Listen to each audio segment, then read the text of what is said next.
Next university question is parturition, which starts due to increased uterine excitability near term.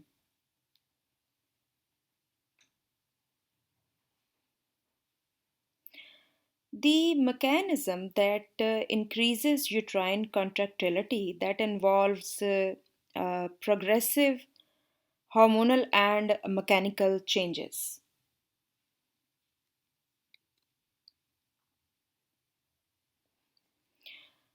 So, here are the hormonal factors that increase the uterine contractility. Well, the first one, that is increased ratio of the estrogen to the progesterone. You should know that progesterone inhibits the uterine contractility during pregnancy, while the estrogens they increase the degree of uterine contractility. Throughout most of the pregnancy, both progesterone and estrogen they are secreted in progressively greater quantities. But from the seventh month of gestation, estrogen secretion it continues to increase while the progesterone secretion it remains constant or perhaps even decreases slightly.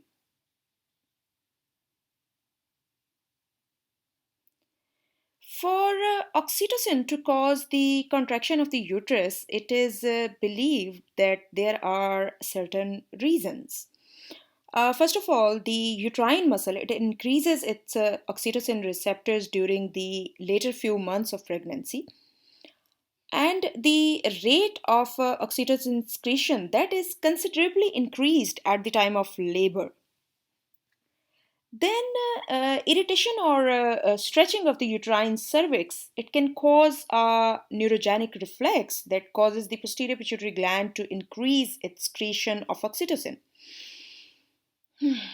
Although hypophysectomized animals, they can still deliver their young at term, but the labor that gets very prolonged. And then there is a effect of the fetal hormones on the uterus. The fetus's pituitary gland it secretes increasing quantities of oxytocin, and the adrenal glands they secrete large quantities of cortisol. Also, the fetal membranes they release prostaglandins in high concentration at the time of labor.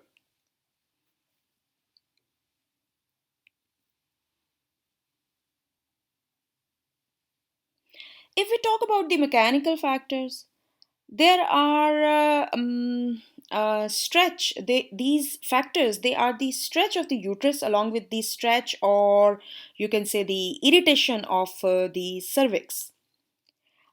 Stretching of the uterine smooth muscle because of the fetal movement that will increase the uterine contractility, while the stretch of the cervix that will initiate the reflexes to the body of the uterus, which lead to eliciting uterine contractions. And this is called a Ferguson reflex.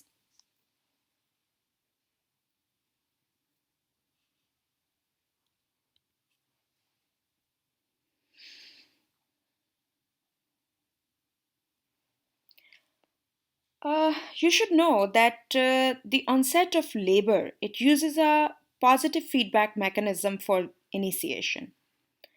During most of the months of pregnancy, the uterus undergoes periodic episodes of weak and slow rhythmical contractions, which are called Braxton Hicks contractions.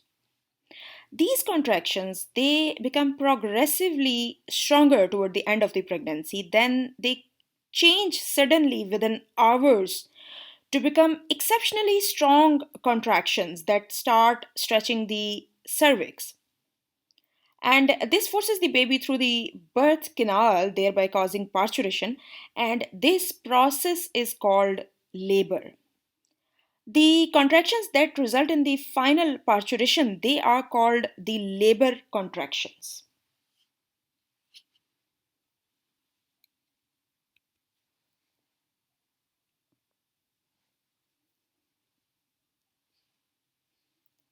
So, is it clear now that toward the end of pregnancy, strong contractions they start stretching the cervix and later force the baby through the birth canal? But how a change occurs in the nature of the contractions means the the changes from the slow, weak rhythmicity of the uterus into strong labor contractions.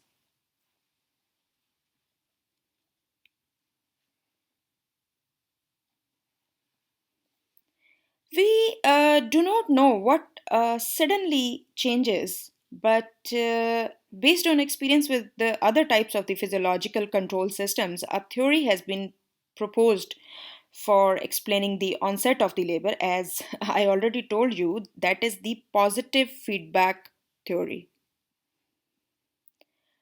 Two known types of the positive feedbacks, they increase the uterine contractions during the labor, and they are the stretching of the cervix, which causes the entire body of the uterus to contract. And this contraction stretches the cervix even more because of the downward thrust of the baby's head. And in addition to that, cervical stretching, it also causes the pituitary gland to secrete oxytocin, which is another means for increasing uterine contractility.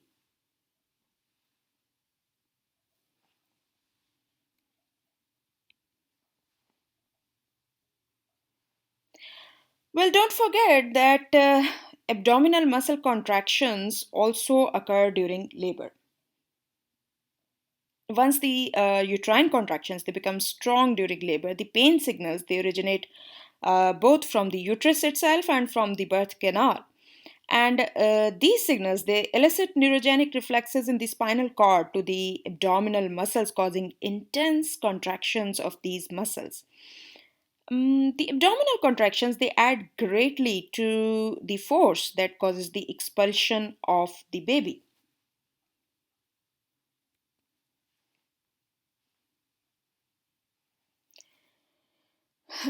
In the early part of the labor, the contractions they might occur only once every 30 minutes. As the labor progresses, the contractions they finally appear as often as once every 1 to 3 minutes, and the intensity of the contraction that increases greatly.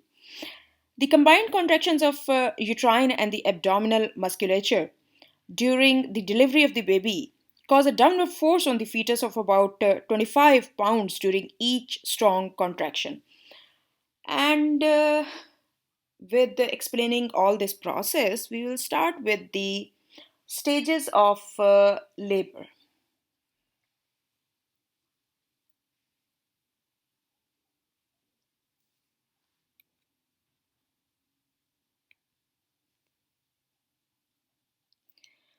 So, there are three stages of the labor.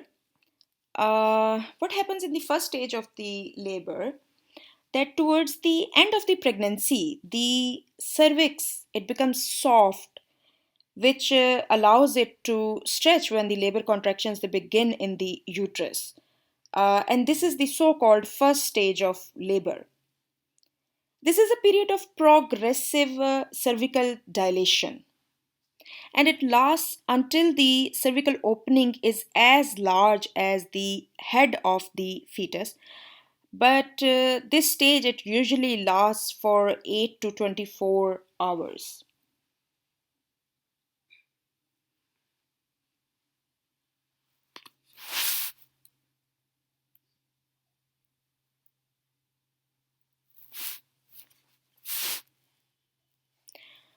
Well, next on the second stage of labor, once the cervix has dilated fully, the fetal membranes usually rupture and the amniotic fluid is lost suddenly through the vagina. Then the fetus's head it moves rapidly into the birth canal and with additional force, and it continues to wedge its way through the canal until the delivery is effected, and that is called the second stage of labor. This may last from as little as 1 minute after many pregnancies to 30 minutes or more in the first pregnancy.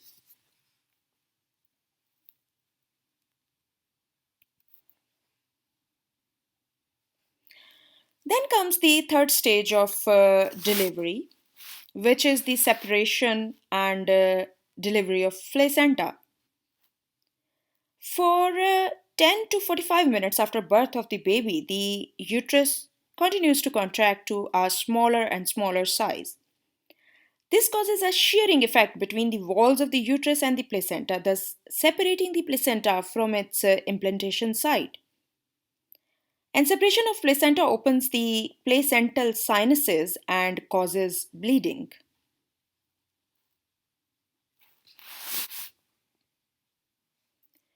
Now, the million-dollar question is that why the labor is painful.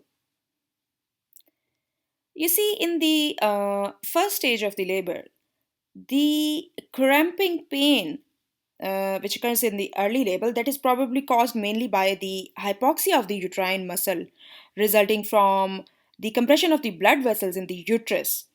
And this pain that is conducted by visceral sensory nerves.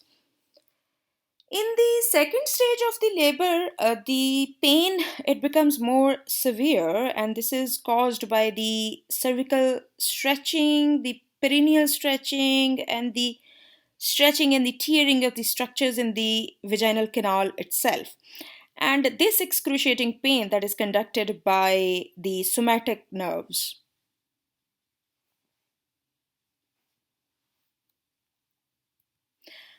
Well, let's now have a look at the after effects of parturition, which are the separation and delivery of placenta, and of course, the involution of uterus after birth. Well, for the separation of placenta, you see the uterus, it continues to contract to a smaller and a smaller size that causes the separation effect between the walls of uterus and the placenta from its implantation site, and it causes bleeding about 350 milliliters. The smooth muscle fibers of the uterine musculature, they are arranged in figures of 8 around the blood vessels. Therefore, the contractions of the uterus after the delivery of the baby, it constricts the vessels. The prostaglandins formed at the placental separation site, they cause additional blood vessel spasm.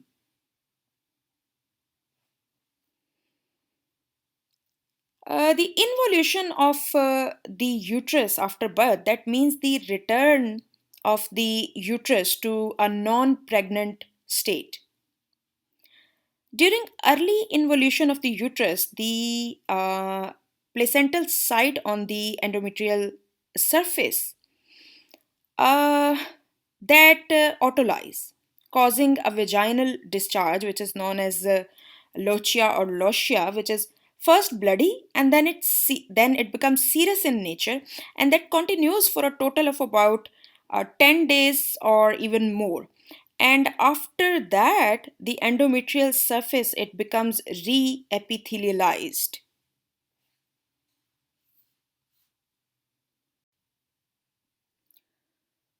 Now, students, we move on to the next university question.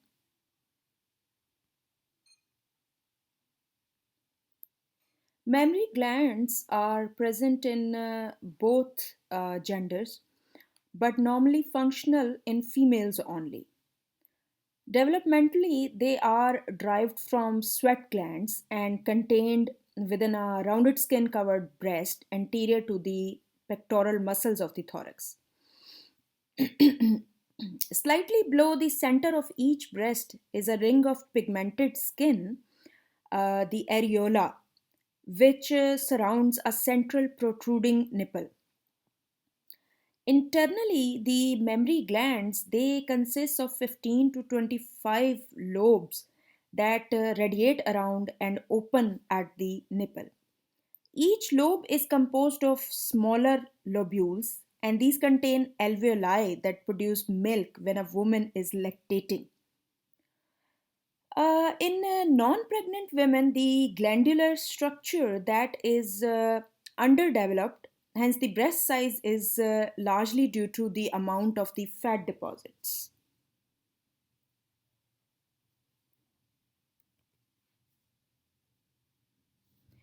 Keep in mind that breasts develop under the influence of estrogens in the monthly sexual cycle, while enhanced growth occurs during pregnancy.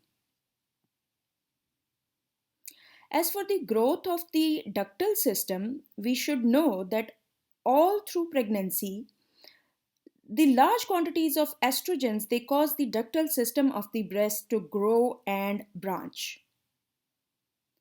Final development of the breasts into milk secreting organs also requires progesterone, which brings about the development of the lobule alveolar system.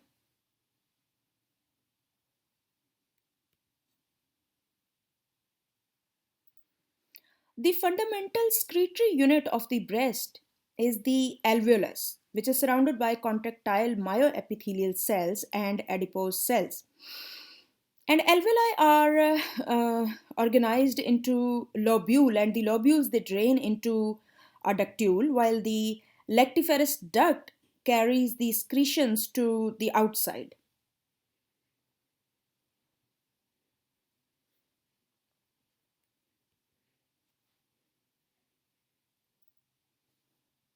Initiation of lactation. This is a function of prolactin.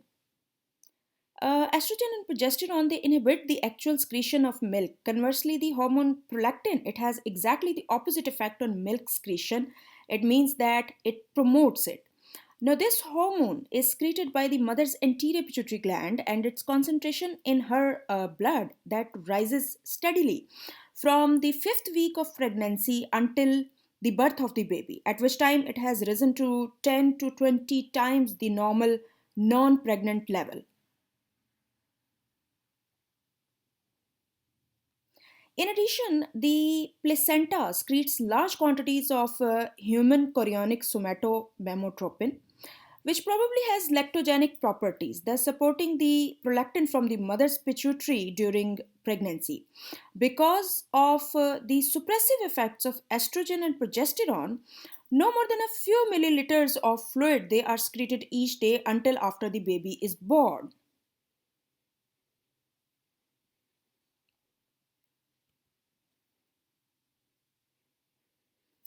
The fluid secreted during the last few days before and the first few days after parturition, that is called colostrum.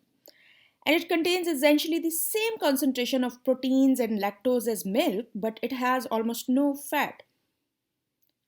Its maximum rate of production is about 1 to 100 the subsequent rate of milk production.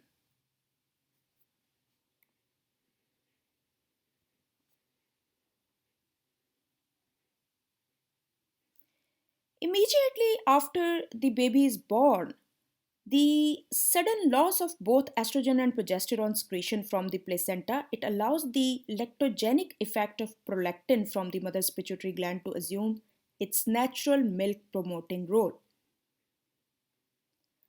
This secretion of milk requires an adequate background secretion of most of the mother's other hormones as well. But most important are growth hormone, cortisol, and parathyroid hormone. These hormones are necessary to provide the amino acids, fatty acids, glucose, and the calcium required for milk formation. After birth of the baby, the basal level of prolactin secretion it returns to the non-pregnant level over the next few weeks. However, each time the mother nurses her baby, the nervous signals to the hypothalamus they cause a 10 to 20 fold surge in prolactin secretion that lasts for about 1 hour. This prolactin acts to keep the mammary gland secreting milk into the alveoli for the subsequent nursing periods.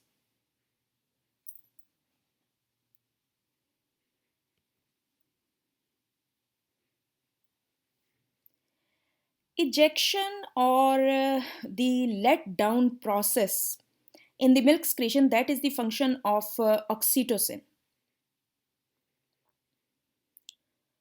Milk is secreted continuously into the alveoli of breasts, but it does not flow easily from the alveoli into the ductal system and therefore does not continually leak.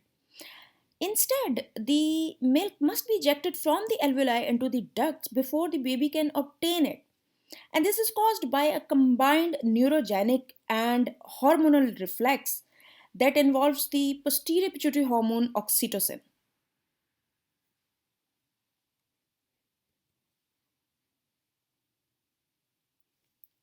When the baby suckles, it receives virtually no milk for the first half minute or so.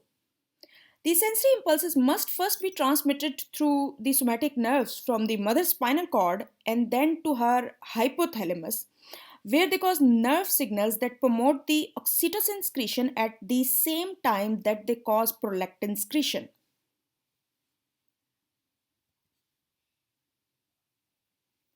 The oxytocin is carried in the blood to the breasts where it causes myoepithelial cells which surround the outer walls of the alveoli. It causes them to contract, thereby expressing the milk from the alveoli into the ducts at a pressure of 10 to 20 millimeters of mercury. Then the baby's suckling becomes effective in removing the milk. Thus, within 30 seconds to 1 minute after a baby begins to suckle, milk begins to flow.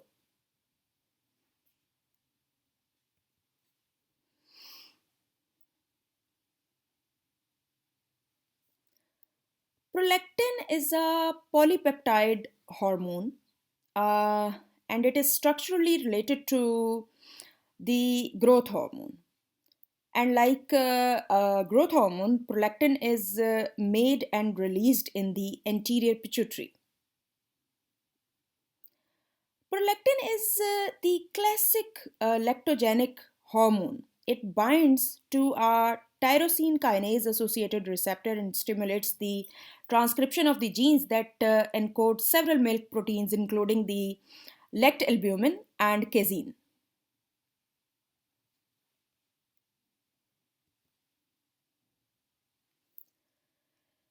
Suckling is the most powerful physiologic stimulus for prolactin release. Afferent neural pathway is through the spinal cord, inhibiting the dopaminergic neurons in the median eminence of the hypothalamus. Prolactin releasing factors, they are thyrotropin releasing hormone, angiotensin 2, substance P, beta endorphins, and vasopressin.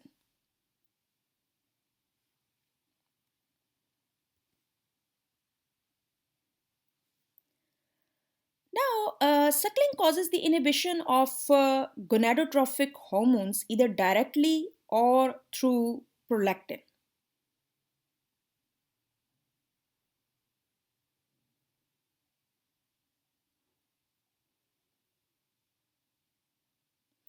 In most nursing mothers, the ovarian cycle and ovulation it does not resume until a few weeks after the cessation of nursing. The reason seems to be that the same nervous signals from the breast to the hypothalamus that cause the prolactin secretion during suckling, these signals they inhibit the secretion of gonadotropin releasing hormone by the hypothalamus. Now, this inhibition suppresses the formation of the pituitary gonadotropic hormones, means the LH and FSH. After months of lactation, in some mothers, the pituitaries they begin to secrete sufficient gonadotropic hormones to reinstate the monthly sexual cycle, even though nursing continues.